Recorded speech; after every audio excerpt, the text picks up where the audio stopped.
Bonjour à tous, j'espère que vous allez bien. Avant de commencer, je vais vous dire merci. Grâce à vous, la grande famille Stade RH vient d'atteindre les 100 abonnés. Et comme promis, notre 100e abonnée, Madame Véronique Okoré, a reçu 20 000 francs pour célébrer cette belle étape. Alors je voulais vous dire merci à chacun d'entre vous pour votre confiance, pour vos partages, pour vos commentaires. Parce que ce n'est que le début et ensemble, on ira encore plus loin. Mais aujourd'hui, nous allons parler d'un sujet qui touche directement ton avenir professionnel. Et si le contrat que tu as signé n'était pas celui que tu crois? Et si derrière une signature pleine d'espoir se cachait une injustice silencieuse? Aujourd'hui, je vais te raconter l'histoire vraie de David. Un jeune homme courageux, parti de son pays d'origine pour construire sa vie ailleurs. Mais ce qu'il ne savait pas, c'est qu'un simple mot dans son contrat allait lui faire perdre tous ses droits d'expatrié.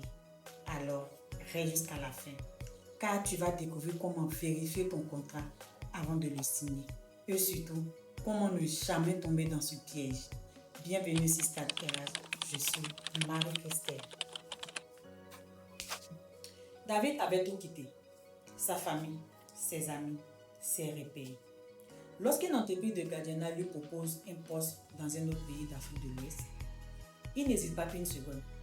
Le contrat est prêt et on lui dit « Voici le contrat, c'est pareil pour tout le monde. » Alors, David signe.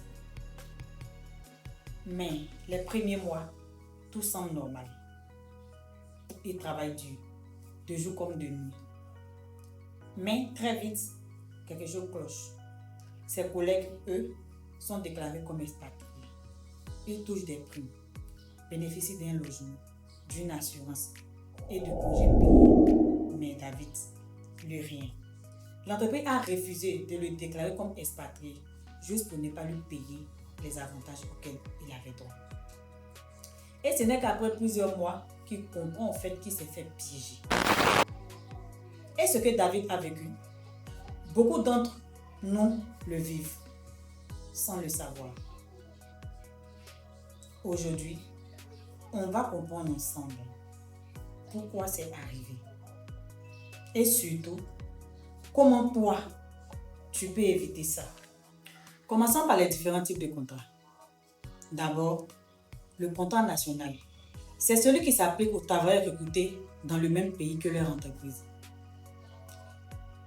Les droits, les impôts et la sécurité sociale sont soumis aux lois locales.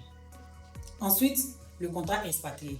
Il concerne toute personne envoyée ou recrutée pour travailler dans un autre pays que celui de sa nationalité. Et là, les avantages sont plus importants. Par exemple, logement, assurance santé, prime d'expatriation et parfois des congés supplémentaires. Enfin, il y a d'autres types de contrats. Le contrat des consultants, le contrat des volontaires internationaux ou encore les salariés locaux recrutés par les entreprises étrangères. Chacun de ces contrats, chacun de ces statuts a ses propres règles et protections. Mais surtout, ce qu'il faut retenir, c'est que chaque mot dans ton contrat compte. Avant de signer un contrat, voici ce que tu dois vérifier absolument.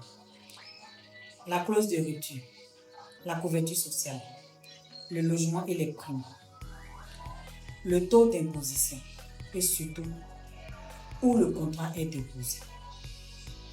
Dans le cas de David, son contrat aurait dû être déposé au ministère du Travail, comme tout contrat d'expatriation. Mais l'entreprise l'a remis à l'inspection régionale comme s'il était un travailleur local, qu'eux ont rejeté le contrat. Une manipulation subtile, mais lourde de conséquences. Alors, comment éviter de tomber dans ce piège? Voici 3 réflexes avant de signer ton contrat. 1. Lis lentement chaque clause, surtout celle écrite en petits caractères. 2. Vérifie où ton contrat est enregistré. S'il est déposé à l'inspection régionale du travail ou au ministère du Travail, c'est souvent là que se cache la différence entre un contrat local et un contrat expatrié. 3. Demande conseil à un expert RH, à un avocat ou même à l'inspection du travail. car tu as le droit de comprendre ce que tu signes. Tu n'as pas besoin d'être juriste pour te protéger. Tu as juste besoin de poser les bonnes questions. David travaille toujours. Il s'est battu pour faire reconnaître son statut. Il n'a pas encore tout gagné, mais il a gagné une chose essentielle, la conscience de ses droits. Ne laisse jamais ton avenir dépendre d'un papier mal lu. Vérifie, informe-toi et surtout, partage cette vidéo pour protéger quelqu'un d'autre. Parce qu'ici, sur Start RH, on ne se contente pas de parler de travail. On t'aide à comprendre le monde professionnel, pas à le subir. À très bientôt. Generate by AI.